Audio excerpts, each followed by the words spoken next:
समुद्रगुप्त 335 से 350 ईस्वी गुप्त वंश के पहले महत्वपूर्ण शासक थे। सिंहासन पे आने के बाद उन्होंने अपने साम्राज्य की सीमाओं का विस्तार करने के लिए कई राज्यों और गणराज्यों को कवर करने का फैसला किया जो कि इसके बाहर मौजूद थे। अपनी विजय के लिए भारत के नेपोलियन के रूप में जाने जाने वाले वो कई प्रतिभाओं के व्यक्ति भी थे और उन्होंने साम्राज्य के लिए एक मजबूत नींव रखी। गुप्त साम्राज्य के उदय और उसकी समृद्धि की शुरुआत का श्रेय उन्हें उनकी सैन्य विजय और नीतियों को दिया जाता है। दोस्तों, एक बार फिर फैक्ट नॉलेज वर्ल्ड की वीडियो में आपका स्वागत है। समुद्रगुप्त ने अपने पिता चंद्रगुप्त प्रथम का उत्तराधिकारी बनाया। हालांकि कुछ इतिहासकारों का कहना है कि उनके पहले कचगुप्त थे जो चंद्रगुप्त प्रथम के सबसे बड़े पुत्र थे। कचा की पहचान अभी तक स्थापित नहीं हुई है क्योंकि नाम वाले कुछ सिक्के ही मिले हैं और उनके शासन का कोई अन्य प्रमाण अब तक नहीं मिला। तथ्य यह है कि चंद्रगुप्त प्रथम ने वास्तव में समुद्रगुप्त को सिंहासन के लिए नामित किया था। ये दर्शाता है कि वो उनके सबसे बड़े पुत्र नहीं थे। इसलिए यह संभव हो सकता है कि इतिहासकारों का ये कहना उचित है कि कचा सबसे बड़े पुत्र नहीं थे जो पुरुष वंश के प्राचीन भारतीय रिवाज के अनुसार अपने पिता के उत्तराधिकारी थे। इस मामले पर उनके पिता की अपनी इच्छा के बावजूद इस प्रकार चंद्रगुप्त केवल अपनी क्षमताओं के आधार पर अपने छोटे बेटे को नामित कर सकते थे, लेकिन वास्तव में उन्हें राजा बनाने में सक्षम नहीं थे। ये साफ नहीं है कि समुद्रगुप्त ने उनका विरोध किया या कचगुप्त का अंत स्वाभाविक था और उनका उत्तराधिकारी उनके भाई ने लिया क्योंकि उनका कोई अन्य उत्तराधिकारी नहीं था। समुद्रगुप्त ने कचगुप्त का विरोध क्यों किया? अगर उन्होंने ऐसा किया तो कोई जानकारी उपलब्ध नहीं है। क्या ज्ञात है कि वो अंततः सिंहासन का दावा करने में सक्षम थे? कचगुप्त के शासनकाल का विवरण गुप्त काल के लिए मौजूद ऐतिहासिक साक्ष्यों में शायद ही उल्लेख किया गया है और इसलिए अधिकांश इतिहासकार समुद्रगुप्त को चंद्रगुप्त प्रथम के उत्तराधिकारी के रूप में रखते हैं, ये कहते हुए कि कच कोई और नहीं बल्कि स्वयं समुद्रगुप्त थे। शायद कचा मूल या व्यक्तिगत नाम था और पदवी समुद्रगुप्त को उनकी विजय के संकेत में अपनाया गया था। इतिहासकार R.K. मुखर्जी सही ढंग से बताते हैं कि समुद्रगुप्त शीर्षक का अर्थ है वह समुद्र द्वारा संरक्षित थे जिस तक उसका प्रभुत्व बढ़ाया गया। समुद्रगुप्त के परिग्रहण का उल्लेख करते हुए इतिहासकार S.C. रायचौधरी का कहना है कि राजकुमार को उनके पुत्रों में से चंद्रगुप्त प्रथम द्वारा चुना गया था जो उनके उत्तराधिकारी के लिए सबसे उपयुक्त थे। नए सम्राट को कच के नाम से भी जाना जा सकता है। इस तरह के दावे का आधार एक विशेषण है जिसका अर्थ सभी राजाओं को उखाड़ फेंकना, जिसका इस्तेमाल उनके सिक्कों में कच के लिए किया गया था, जिसका इस्तेमाल केवल समुद्रगुप्त के लिए किया गया था क्योंकि किसी अन्य गुप्त सम्राट ने इतनी व्यापक विजय कभी नहीं की थी। यदि समुद्रगुप्त से पहले कच का अस्तित्व था और उनसे ऐसी विजय प्राप्त की होती तो समुद्रगुप्त को उन्हें बनाने की कोई आवश्यकता नहीं होती। इस प्रकार कचा को आधिकारिक गुप्त अभिलेखों में महिमान्वित शब्दों में भी शामिल किया गया होता, जो कि ऐसा नहीं है। कचा के सिक्कों के संबंध में कच नाम के सिक्कों का समुद्रगुप्त का श्रेय स्वीकार किया जा सकता है, हालांकि ऐतिहासिक स्रोतों द्वारा मान्य नहीं है। एक अन्य सिद्धांत का कहना है कि चंद्रगुप्त प्रथम पुरुष वंश कानून को खत्म करने में कामयाब रहे और अपने पसंदीदा समुद्रगुप्त को राजा बना दिया। ज्येष्ठ पुत्र के रूप में अपने अधिक्रमण पर क्रोधित कचा ने अपने भाई के साथ कभी मेल मिलाप नहीं किया और सिंहासन के लिए उनके खिलाफ विद्रोह किया, लेकिन हार गए। समुद्रगुप्त मुख्य रूप से अपने कई सैन्य अभियानों के लिए जाने जाते हैं। ब्रिटिश इतिहासकार विंसेंट स्मिथ ने उन्हें सबसे पहले भारतीय नेपोलियन कहा था। उनकी कई विजयों का उल्लेख इलाहाबाद स्तंभ शिलालेख में किया गया है जिसकी रचना हरिसेना नामक एक उच्च पदस्थ अधिकारी ने की थी जो एक कुशल लेखक और कवि भी थे। ये शिलालेख उनके अभियानों और विजयों के लिए प्रमुख स्रोत है और इसलिए समुद्रगुप्त के शासनकाल के अध्ययन के लिए महत्वपूर्ण माना जाता है। यदि हम इलाहाबाद के स्तवन शिलालेख पर विश्वास करते हैं तो ऐसा प्रतीत होता है कि समुद्रगुप्त को कभी कोई हार नहीं पता थी और उनकी बहादुरी और सेना पतित्व के कारण उन्हें भारत का नेपोलियन कहा जाता है। प्रारंभ में समुद्रगुप्त ने उस समय मौजूदा गुप्त साम्राज्य की सीमा वाले क्षेत्रों पर ध्यान केंद्रित किया। इस शिलालेखों की पंक्तियां 14 से 21 के अनुसार उन्होंने ऊपरी गंगा घाटी के शासक पर हमला किया और कई अन्य राजाओं को नष्ट कर दिया, विशेष रूप से रुद्रदेव, मतिला, नागदत्त, चंद्रवर्मन, गणपतिनाग, नागसेन, अच्युत नंदिन और बलवर्मन। इनमें से कुछ शासकों और उनके द्वारा शासित राज्यों की पहचान अभी भी साफ नहीं है। हालांकि यह अनुमान लगाया गया है कि इनमें से अधिकांश राज्य वर्तमान उत्तर प्रदेश राज्य में स्थित थे और साम्राज्य में शामिल हो गए थे। समुद्रगुप्त द्वारा अपनाया गया केवल हिंसक विनाश ही एकमात्र साधन नहीं था। उन्होंने मध्य भारत में वन राज्यों के राजाओं को अपना सेवक बनाया। कुछ अन्य राजाओं के लिए ये पर्याप्त माना जाता था कि वे गुप्त सम्राट को श्रद्धांजलि अर्पित करते थे और उन्हें प्रणाम करते थे। इलाहाबाद शिलालेख की पंक्ति 22 विवरण देती है। ये राजा समताता वर्तमान बंगाल राज्य, देवका और कामरूप वर्तमान असम राज्य, नेपाल वर्तमान नेपाल देश और करतारपुर वर्तमान पंजाब और उत्तराखंड राज्यों के कुछ हिस्सों के क्षेत्रों पर शासन कर रहे थे। राजाओं की इस सूची में विभिन्न गणराज्यों के प्रमुखों को भी जोड़ा गया। इन गणराज्यों में मालव, अर्जुनायन, योध्य, मद्रिका, अभिरस, प्राजुन, सनकनिक, काक और हरापरिका शामिल थे। इनमें उत्तर पश्चिम भारत के कई क्षेत्रों को शामिल किया गया। इसमें राजस्थान और पंजाब के वर्तमान राज्यों के कुछ हिस्से शामिल हैं।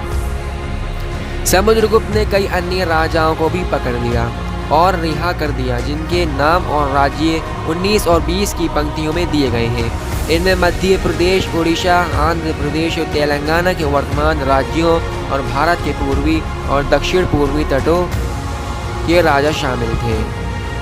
कोसल के महेंद्र, महाकांतारस के व्याधराज, केरला कोरला के मंतराज, पिष्टपुर के महेंद्र, कोटुटोरास के स्वामीदत्त, एरंडापल्ला का दमन, कांची के विष्णु गोपा, अवमुक्ता के नीलराज, वैंगिक के हस्तिवर्मन, पलक्कड़ के उग्रेसन, देवराष्ट्र के कुबेर, कुस्थलपुर के धनंजय, कुछ अन्य मातहत राजाओं को सम्राट को भी सभी प्रकार की सेवा प्रदान करने, आधिकारिक गुप्त मुहर का उपयोग करने और शाही राजवन के साथ वैवाहिक गठबंधन में प्रवेश करने का कार्य दिया गया था। यदि वे ऐसा चाहते थे, इनमें कुषाण शासक और सिथियन के साथ साथ श्रीलंका के राजा भी शामिल थे।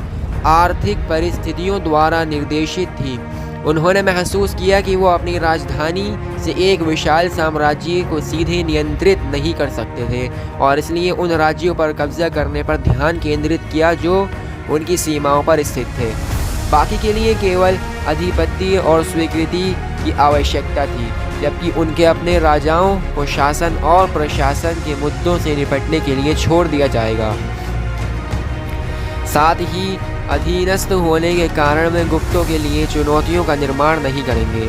राजाओं की भौगोलिक स्थिति ने इस प्रकार निर्धारित किया कि उन्हें किस श्रेणी में रखा जाएगा।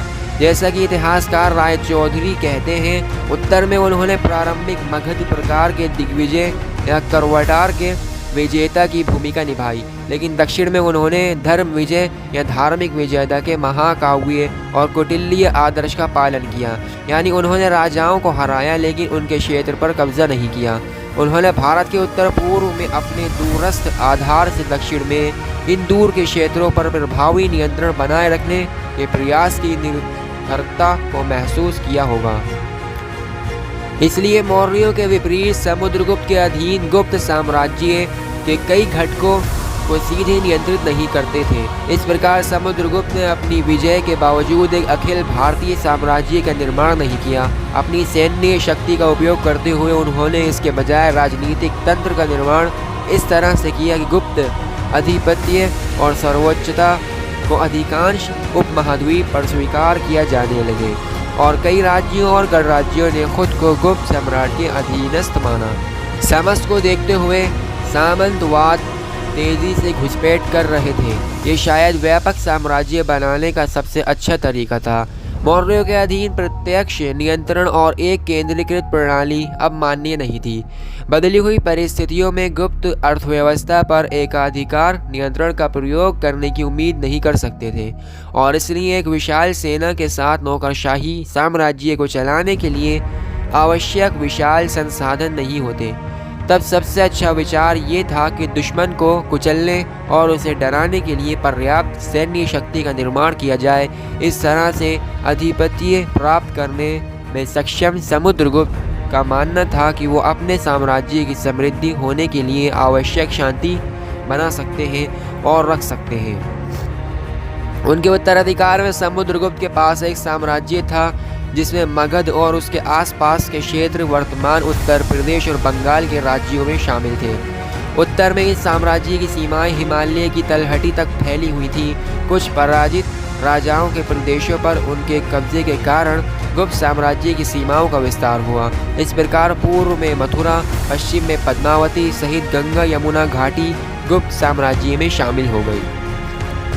पाकिस्तान और गुजरात को छोड़कर अधिकांश उत्तरी भारत उनके साम्राज्य का हिस्सा बन गया, जिसमें मध्य भारत में उच्च भूमि और पूर्वी तट के कई क्षेत्र भी शामिल हो गए।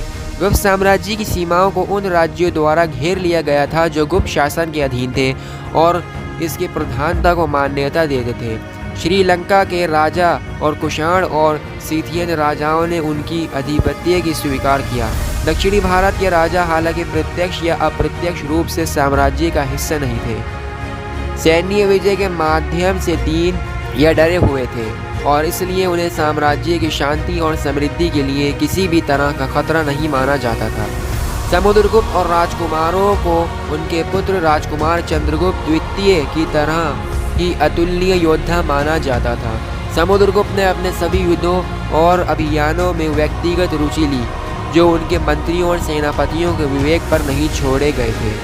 उन्होंने व्यक्तिगत रूप से लड़ाई में भाग लिया, अक्सर सामने से नेतृत्व किया।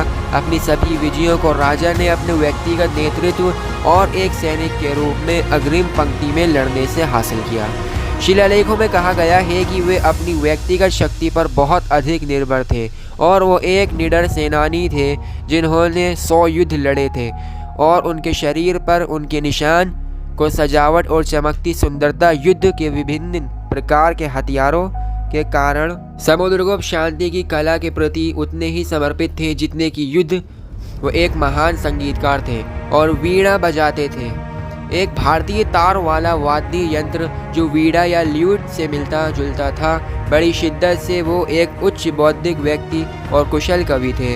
उन्होंने हमेशा एक सक्षम और दयालु शासक के रूप में चित्रित किया गया।